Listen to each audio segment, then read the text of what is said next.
The TMJ-TMD conundrum is real and has been puzzling the dental and medical professions for decades. This is the TMJ-TMD Demystified podcast with Dr. Tony Urbanic, where we'll connect the dots between TMD symptoms and the actual cause. We'll tackle common TMD misconceptions and educate you, the practitioner, about a simple, tested, and proven TMD solution that has already provided relief to thousands of patients, while helping practitioners build an additional source of income free from insurance control. Welcome to this episode of the TMJ-TMD Demystified podcast.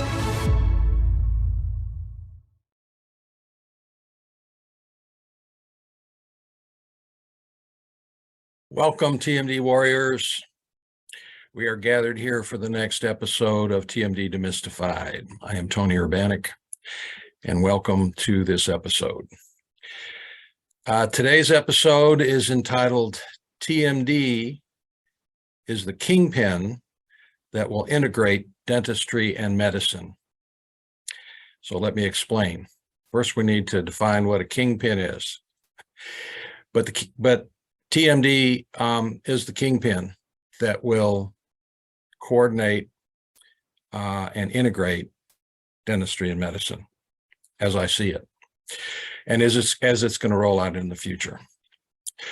When I was a very young man working my way through college in Gary, Indiana, I was able to work in the steel mills at a time where you could get a job and make enough money to pay for a college education. It's an awesome time. Along with that experience, I also had jobs driving trucks and got familiar with the trucking industry and how a diesel engine and truck pulled a trailer. Well, the kingpin, and most of you men probably know this, but the connection between the truck and the trailer, there's what we call a fifth wheel, which is a wheel on the back of the cab, and in the middle of that is a hole in which the vertical pin from the trailer sits down in the middle of the fifth wheel and allows the trailer to rotate along its track right and left while maintaining connection from the cab of the truck to the trailer. And that is that little vertical pin that sits down in the middle of the fifth wheel is called the kingpin. And without the kingpin, the cab could not pull the trailer, would not have a connection.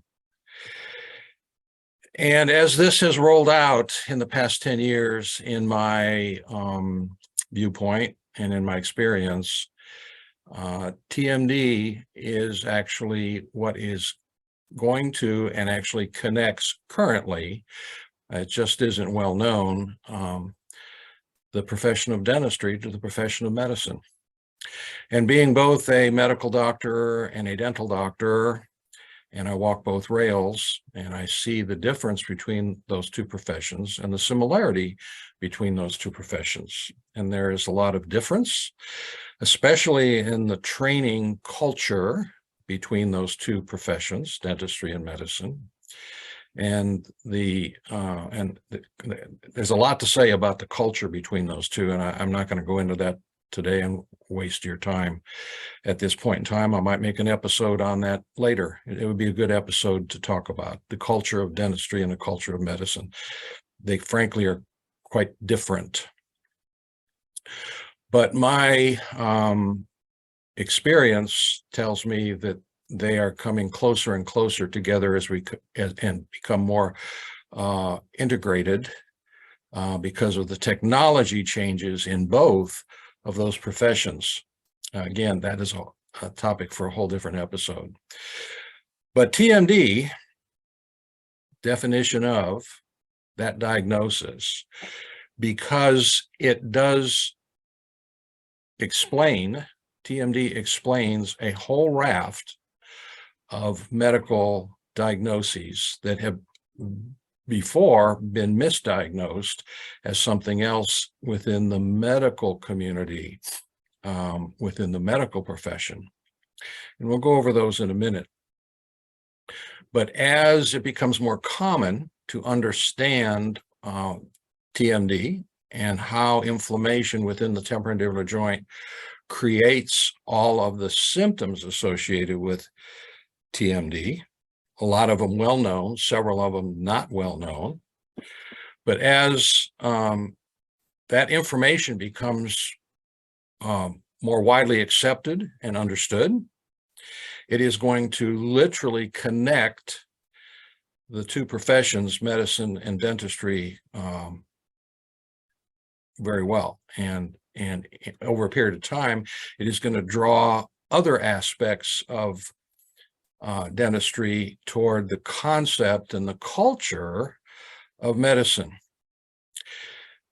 I'll just say this, the two cultures, the main differential between those two cultures is the culture of medicine is one of coordination between specialists and coordination between providers within the profession of medicine. Everything is coordinated, referrals in all aspects between any number of generalists, specialists, level of providers, nurse practitioners, physicians assistants, physicians, surgeons, specialist surgeons, of which I was able to be a part of as a oral and maxillofacial surgeon trained in the highest level of maxillofacial surgery, and rubbed elbows with the highest level of surgical physicians in the operating rooms and in surgical lounges through my career. And the culture of dentistry, for the most part, has been one of the dentist himself is a generalist and specialist, and referrals are not that common, even though, there are endodontists and oral surgeons.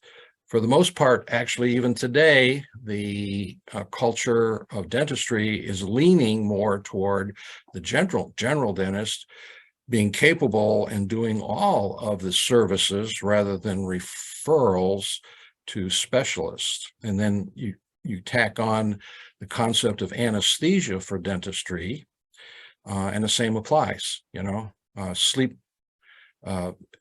dentistry, but anesthesia for the general dentist in the operatory, and taking weekend courses for using various modalities of anesthesia, which would never, ever happen in medicine.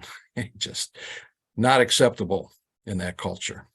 So I made that clear, but that isn't the point of today's presentation, today's episode.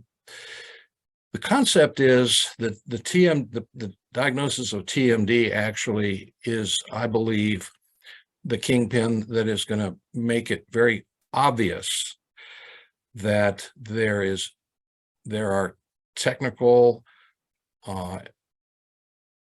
very technical and very obvious connections between what is known as TMD and treated by almost exclusively dentists of one kind or another, and the diagnoses that are within medicine that have misdiagnosed TMD and chalked it up to other kinds of problems, which have just been misdiagnosed, misdirected, and mistreated. So the kingpin, it's going to pull that trailer along, the trailer being dentistry, into the tractor, which is the medical community, and the connector here is what is going to be more rapidly and more generally known about TMD and the connections between these diagnoses. So let's give some examples of this. There's many. I've gone over it before. This is really not new material, but I'm taking another cut at it, a deeper dive to explain, to make the concepts out there for your benefit, for whether you are our current network provider for TMJ services and using the technology and the device which actually solves the TMD conundrum, has solved the TMD conundrum, or whether you're just looking in to see what it's all about, or you are an investigator that would like to investigate these issues more, or you'd like to write on them yourself. That's what this episode is designed to do, and to bring more attention and to ask some biting questions as to why it hasn't been done before, which it should have been. So the first on the list here is migraine headaches. We've talked about that before. Migraine headaches is a, quote, medical diagnosis. But as I've stated many times before, when you read the papers, very, very good papers, very good scientists who study the concept of frequent and recurring and severe headaches, they will be the first to note and admit that the medical profession has no idea what causes migraine headaches. There's a lot of theory, lots and lots of theory. Even names, a lot of names. You can take a theory and put a name on it. One of the more common names for migraine headaches is vascular trigeminal headaches. Well, meaning it has something to do with the vascular system and something to do with the trigeminal system. But beyond that, we really don't know what's going on. But let's put a name on it, vascular trigeminal, and now it sounds important. I'm sorry, but that's how it works. But we know, and I'm not saying that all migraine headaches are associated with inflammation of temporomandibular joint. That is not what I'm saying. What I am saying is that we now know and have proven that huge numbers, huge percentages, I'm not equipped to tell you what percentage, but I would claim that it's in our practice, in my experience, it's close to 50% or more of patients that come in and they have been diagnosed with migraine headaches. And actually, when you remove the inflammation or decrease the inflammation in the temporomandibular joint, their migraines diminish and go away. It happens every day around here. And I do mean every day. Patients come in and give us the data that, yes, after 3 weeks, after 6 weeks, after 2 months, now my migraines are gone. So on the example of migraines, basically, we are treading on the waters of the neurologist. Of course, the PCPs and the walk-in clinics, they deal with it all the time. But when it really gets down to it, when the headaches cannot be explained or not treated, the symptoms do not diminish, the patient always ends up in the office of a neurologist who then treats it with medication. And those medications, as I've said many times, have multiple side effects that are not ideal. And we know that many of those patients have TMD headaches, bad headaches, TMD headaches. So the integration between dentistry and neurology is obvious, and it's a matter of educating the neurologist and, of course, the PCPs and the walk-in clinics and nurse practitioners and the physician's assistants who nowadays see most of these patients, who see thousands and thousands and hundreds of thousands throughout the country and millions throughout the country with the problem of, I have bad headaches every day. And the first thing that happens is that whether it be recommended or a prescription for a radiology report is done, the first thing that's done is everybody's looking for brain tumors and is sent out for an MRI or a CT scan, more likely an MRI, and $2,000, depending on where you are, a couple $1,000 for an MRI, which 99.99% of the time is negative. And that's actually what is going on. That is actually the facts. So a lot of wasted money there, a lot of wasted time there, where a neurologist could actually do this little maneuver. And if the joint hurts, neurologist would obviously know the joint's inflamed and then refer it for temporomandibular joint treatment. Nowadays, when a patient is seen by a neurologist or a PCP, TMD is not even on the differential diagnosis. For those of you not schooled in differential diagnosis, differential diagnosis is like you have a set of symptoms, you have a history, you have a set of symptoms, you get an x-ray or two or some lab reports, and then you concoct, well, what could this be? What is the list of things that could be going on here that would explain all these symptoms? I can assure you that in almost all parts of the country, except for Middle Tennessee, because it is becoming very common for our doctors here in Middle Tennessee to have TMD on their differential diagnosis because of our work and in this practice and explanations and training and things that we do regarding educating our medical colleagues about TMD and putting it on their differential diagnosis. But in most areas, I can assure you it's not even in the thought process. It's not on the differential diagnosis of neurologists or PCPs. The next issue is Meniere's disease. We talked about this before. Meniere's disease, by definition, is tinnitus, ringing in the ears, subjective hearing loss, fullness, feeling of fullness in the ears, and vertigo. Those three symptoms actually define the diagnosis of Meniere's disease. Meniere's disease is always ends up in the hands of the ENT doctors. They do a workup. They say, I think you have Meniere's disease.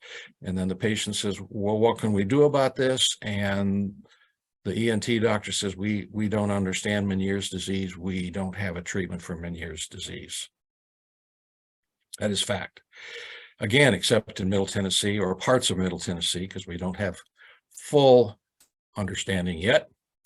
But we know that huge numbers of patients enter our office that have had the diagnosis of Meniere's disease or seen ENT doctors with one or more of those symptoms, and the ENT is more enlightened and they end up in our office. But the point is that now patients with tinnitus, subjective hearing loss, and vertigo have the possibility of those symptoms coming from inflammation within the temporomandibular joint. And if you make the inflammation diminish, the symptoms will go away. And we have literally thousands of cases where that has occurred. Again, I do not claim that all Meniere's disease or each and every one of those symptoms 100% of the time is associated with inflammation in the joint. There can be other causes for those three symptoms, for sure. But what my observation is, the most common symptom is, the most common cause is inflammation in the joint, rather than tumors or other factors that can cause those one or more of those three symptoms.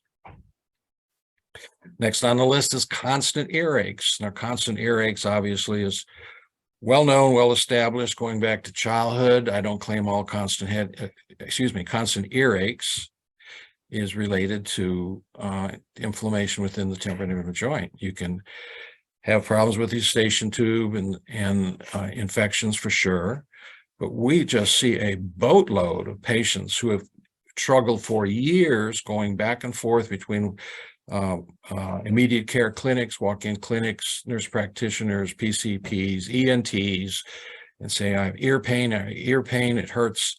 And eventually they see a practitioner, usually an ENT, who looks in there and says that you do not have an infection of your ear canal or the tympanic membrane. You do not have an infection. Therefore, the multiple prescriptions of antibiotics that you've been taking have not been helpful. And then again, here in Middle Tennessee, a good number of our practitioners do that, and they say your ears are hot, you have inflammation within the temporomandibular joints. I believe you may have TMD.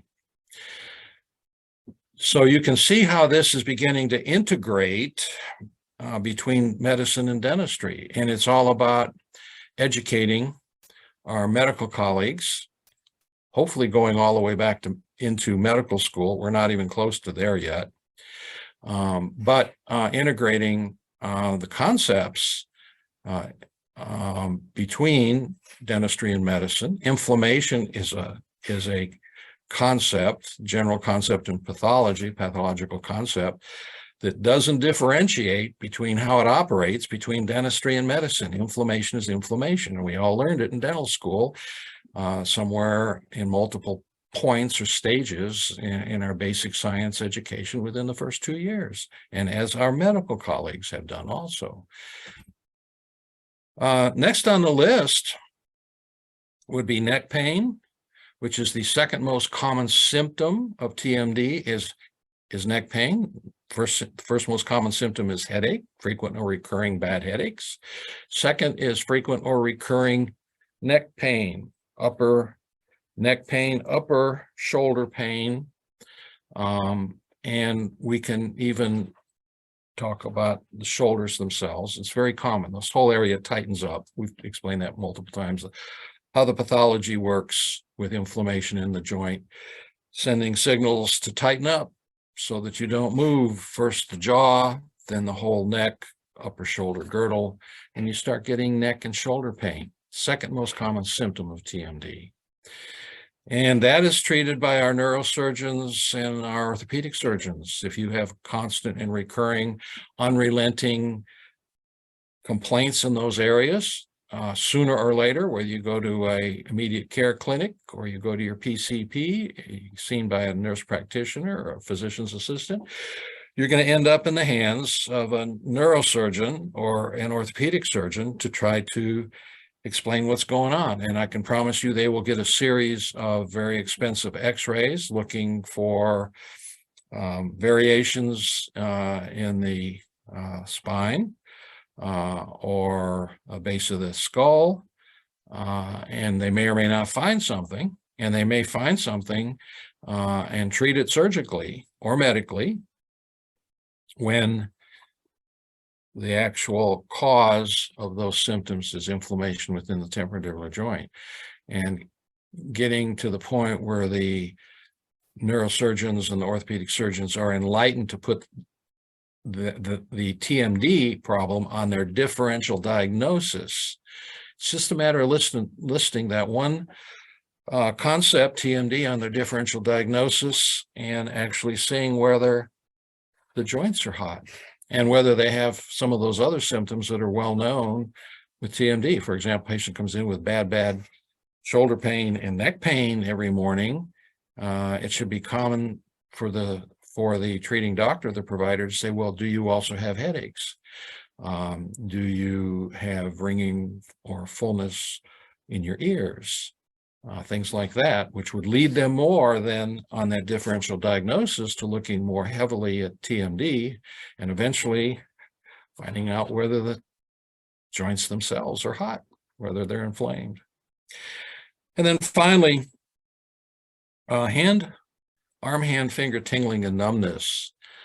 This is one of the lesser known symptoms of TMD and is caused by the contraction of the strap muscles on the side of the neck to squeeze the brachial plexus, which causes arm, hand, finger tingling and numbness, which can be confused with many other medical diagnoses. Diabetes being one of the most common, carpal tunnel syndrome, which really should be limited to just a few fingers in the thumb, is the most common symptom of actual carpal tunnel. But we have seen several cases here in this office where the patient actually had carpal tunnel surgery and still had arm, hand, and finger tingling and numbness. That is handled either by hand surgeons or sometimes with medication or treated by the PCP with medication, thinking it's something else, when if a patient comes in with arm, hand, finger tingling and numbness, TMD should be at least on the differential diagnosis and a few other questions ask of the patient to either rule out TMD or rule it in. It's so easy, and you don't need any x-rays, and you can do it pretty easily when you understand the problem and are schooled in the relationship of the symptoms to inflammation within the temporomandibular joint.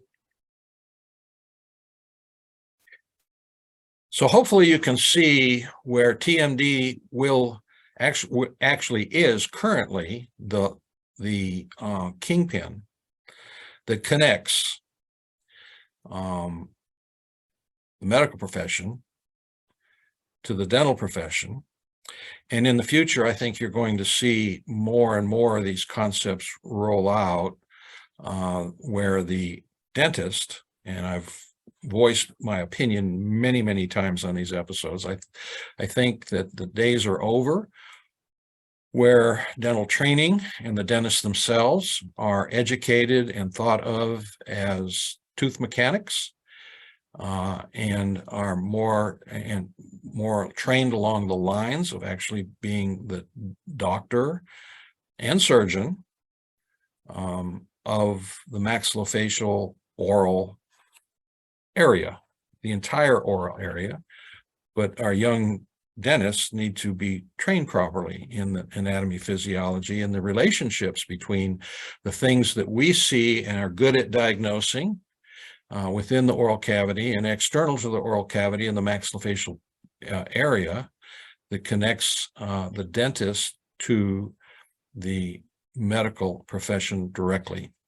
But I think the first and foremost and most common diagnosis that is going to make that happen and is currently making that happen as we speak is TMD. I won't go over it anymore. I hope you've enjoyed what I had to say, or at least understood this, because it's given with the intention of developing our profession, dentistry, to a much higher level than it is right now. Things are changing extremely rapidly within our profession. I won't go into that. We all know that. That's okay. Change is good.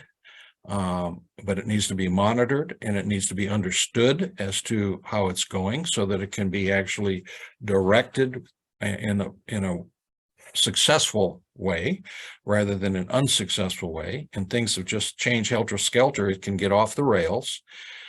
So, our leaders and our educators and the leaders in the political end of dentistry need to understand and be well familiar with the direction that it should go and do the proper things to keep it going in that direction for the benefit of my colleagues in the dental profession and for the benefit of my colleagues in the medical profession, because my colleagues in the medical profession do not want, I can assure you, they do not want to misdiagnose, misdirect, and mistreat. That is not on their agenda. And it is so simple to bring this particular diagnosis into their differential diagnosis of just about every kind of practitioner within medicine. And that is my goal. Again, I've been able to see this. I've been able to maneuver these concepts in both professions, dentistry and medicine, and my intentions are good. My intentions are to make both professions stronger. I've enjoyed my entire career being a part of both professions, for sure. With that being said, I look forward to speaking with you next week in the next episode. I encourage anyone who would like to join our network of network providers, dentists, oral surgeons, general dentists, and orthodontists who can become licensed to use the Urbanic device and protocol for the treatment of TMD. I can send you a copy of our independent university study proving what I have to say about the success of our solution. It's extremely high. And I encourage anyone watching this episode to make comments. I definitely encourage comments, and I encourage any criticism. I'm happy to respond to any criticism regarding anything I say, because my intentions are good and my intention is to help. With that being said, I'm Tony Urbanic, and this is the episode of TMD is the kingpin that will integrate dentistry and medicine. Till next time, have a great week.